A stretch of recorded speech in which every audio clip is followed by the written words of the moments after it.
Non, viens. Qu'est-ce que tu as dans la vie? Oh, pas ça. Il n'y a pas de problème avec le coup d'eau, il y a. Mais quand je vais y aller pour venir.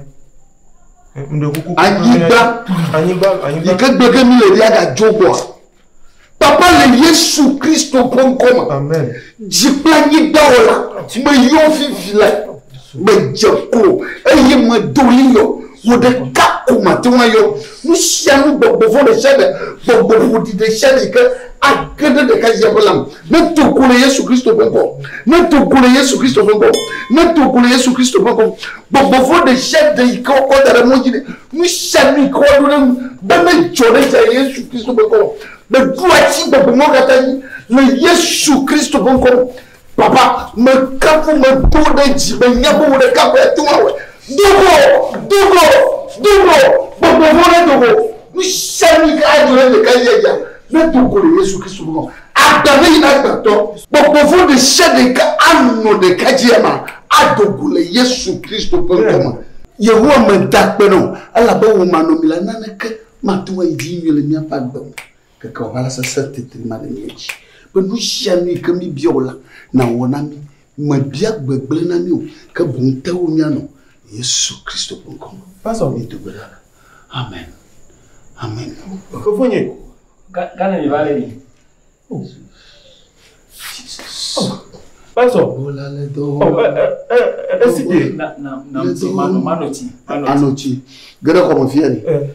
Frige le votre terre, na kuna ko chira ka de bola le to bobo kokko bola le to eya enya nu fiala ga bola le to bola nechi no chi Yehowa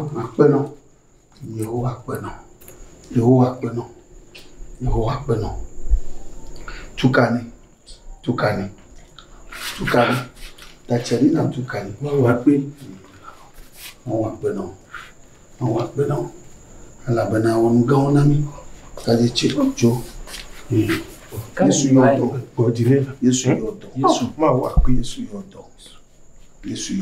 Amen.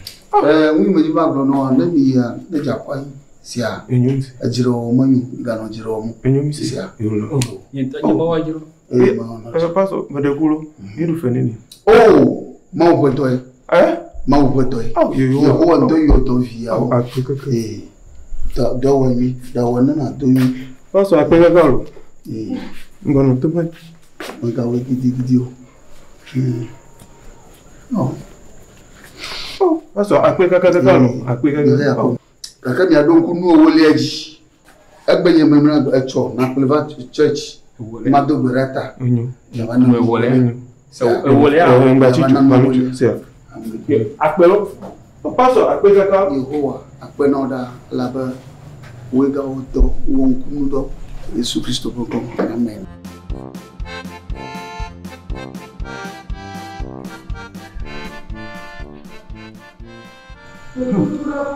Benade, nous sommes pas sur la bonne fille, nous, bois.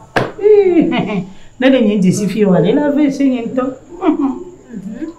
Kaname. Yenti ke ngaba fi fi nyiswa. E gato de kobele zen kuleki pa. Ke ngaba fi anyame kenti varwa. Oh. Le qui prend le modi da. Yeah.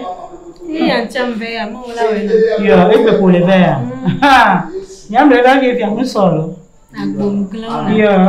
Aso ya pe na nyamle de ki. Nem beba fi ko lo pata. Tata. Fiko le. Ya, mle iwane. Oh. Enye le fi anyela ije nkona we. O le fi enya ho nyene ye. Nya bana fi ho we. Nya bana fi ho we. Evo ananyima yi. Beke ma na nyido. Wa de fi o ga ke ma na ye yo e be ma ga ko jo ti de glam. O bana fi ya. O nya fi e be si wa. Yo. Fika yole. Yo nyambi. Luka le woma. Dati na passion ni gbora. Passion ni ndo le ba. Na ha.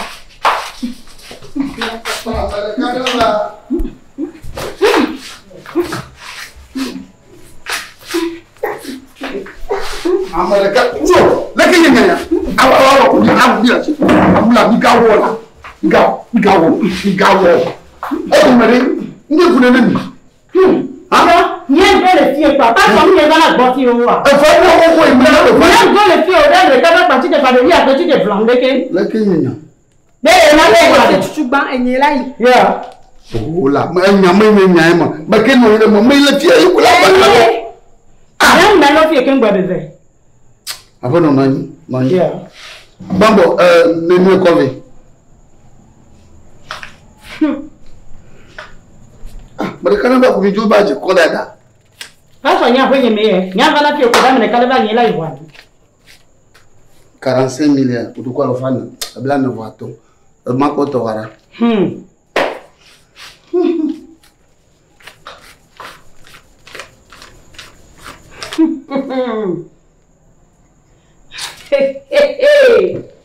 O ka wala shibo.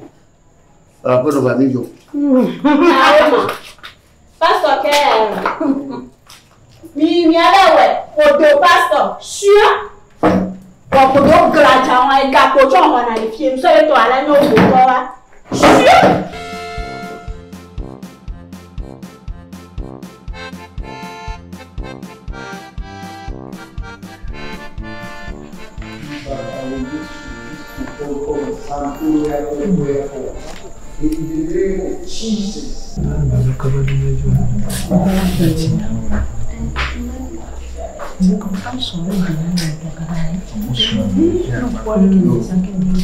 Vamos ver yo.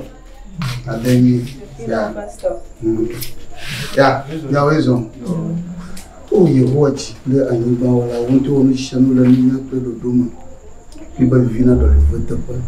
Nous katafudam na tukule Yesu Kristo kongo. Amen. Oko uno wole ave.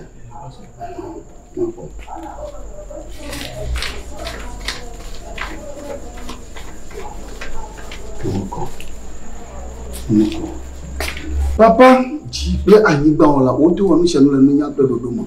Kafu je no ba nu shanu jimola ajajine le Yesu Kristo kongo. Amen. Oko no wole ave.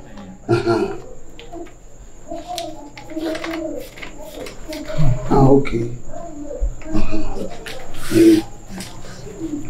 Yawa anya wo jiji banu shami kama shama je awene na wo nonu viatoni de dodom pepele Yesu Kristo bonko. Amen. Kono wo le.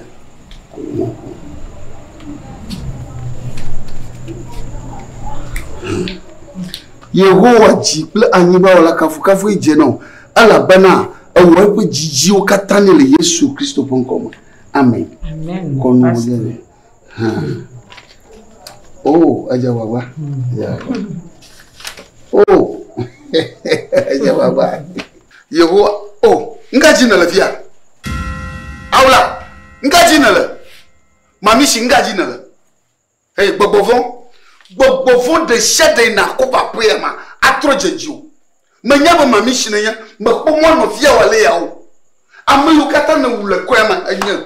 Manya nous katana gbena le comme fia medzana doa anye pastor agbe ko manyana nous chami que no wana manyana afo sayo no wana la muji ba mu mekua après ya ma melejo atu jejo abido barata le Yesu Christo bonko bo de chede que de ko ba famille de ko que nous chami ko la fia le jeyem toji la misala mi soit ko nem ma jeni ji gbere bo de so jejo le Yesu Christo bonko amen so jejo amen me pomo la priya mo me pomo fia ma wo kwa nyi gban Yesu Christo du fia la fia wo me pomo kra chagona ji fire na to wa fa manani anye glona la awe jo awe makai ara batla da durani so makena musa ne ko da do jo nyon klasi nyon gangalisi iba si gbagbagban makena musa ne ko da do anye gbona ko na pawale sure anye gbona ko na musele anye na musa de kaje man ma woni sore makatira ma ko musa le makena power makako bobo fun nyama ava attack na letio ajojeji anye na musa manyanwe ba we tin jagbagba ngbe ble de sha de won ko ya anye na musa Yata, a tu Boy, you sell it. And you In the back corner. I mean, talk with that. Eh, but now may not when I just I can't do. Now, madam, I'm going to get you. Now, madam, I'm going to number one. Pastor Nyama.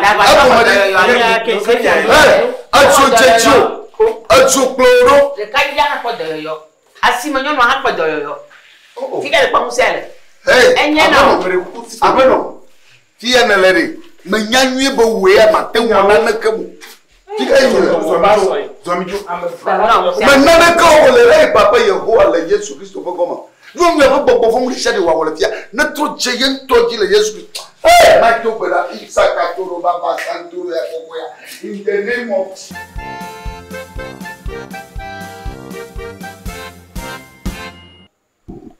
Mamishi, elle me va gonfler, coucou de pomme van. Et quoi, on ne dit non. On tourne dans le marque, on est fille, ni te prend vous. On a foutu là. On ne dit non. Est-ce que comment? Les gens ils m'ont donné moi. Ah bah, amoula va faut gagner moi. C'est-à-dire, il pleut gagner, il me va m'avoir. Mais de coucou moulado. Si ah, mais de coucou le joie il me voit. Les me dolly de moi. Amu boga ah mami siva boye mo khoya kuma ñu si amade ko no made ko e muledo si a ko de na ma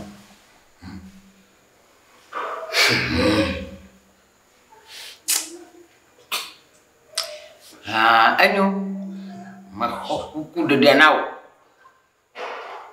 azo afi masonu yo kata na oranu nya chokola elle na obe gayo kata na ho na choto nya nam oh ma kono we e ka ni to mo do afifa jenam mo do afifa if you like anaba na mu wuli akhoga so ma mu wuli akhoga ga ka ta mo ho ni so ma oh yeah.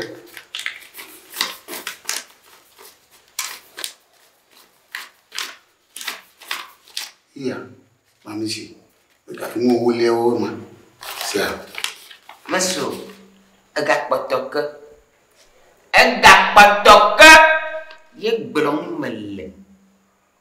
En fait là pour via. Cedera. Pourquoi t'as mal au la chienne? Kamba. Na wasu asinye. Wo do la kwa swashu. Iya, babla fa ko ka makoda ka. Yeah. Oh. Baba na ko ni da. Ma check go. Bagaka. Ma gawo sia gbede lo wa gbe mo to. Ma gawo. Na yi bana gawo la. E ka mala jaraba. Oh. Ma gawo na na ma pun. Ma to. Yo, masi. Ni ma gawo kaka fifi mu ji ma da ku no are. Ma ji ba na wo. Mu bubu na. I know what's a new Kaka mi Jimmy Fabra, and Mukatan Kakan, the church. A Mukakan. Mammy, but my no Mukaka. The Majibuna Musim, no Wakatobo, what global view of Pumotopa, my shaman, Church Banayo. See, the Tekukunu. Azon Lai Akuta Najiti Bidorga. Parfum. Puta chapuchia. Chapuchi. Maku chapuchi bidore ka. Naji parfum. Karabi. Parfum kwema. Karabi. Karabi. Karabi. Mi ato magashi ubo akoi. Karabi. Karabi. Naji. Vela ka kwerem. Naji. Ejibiare kwerem. Nama wochi yana wa na wira chochi hwama afoma agboji afile pepe amesiama asan kola ile na bo vudu peloro million yena ozo dakpela mafon mata akpe gaga akpe muledoro awo akene jua baga pangbodo mo bedakpe musi yo Jo, si